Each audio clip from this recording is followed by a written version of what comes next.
சொற்களின் மிகுதியில் பாவம் இல்லாமற் போகாது, தன் உதடுகளை அடக்குறவனோ புத்திமான்.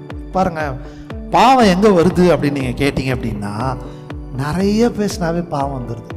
அதனால தான் நிறைய பேசாதீங்க, நீங்க நிறைய கேளுங்க அப்படின்னு சொல்றேன். நிறைய பேசுறத ஸ்டாப் பண்ணுங்க,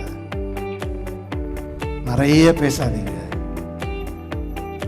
இடையில ஏதாச்சும் ஒரு சின்ன வார்த்தையை விட்டுருவோம்.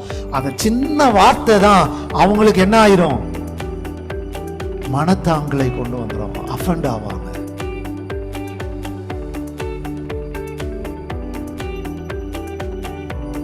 நம்ம நினைக்க மாட்டோம் இது ஒரு விஷயமா, இதுவா பெருசா எடுத்துக்கிட்டாங்க. ஆமாங்க, அதை தாங்க பெருசா எடுத்துப்பாங்க. புரியுதா உங்களுக்கு?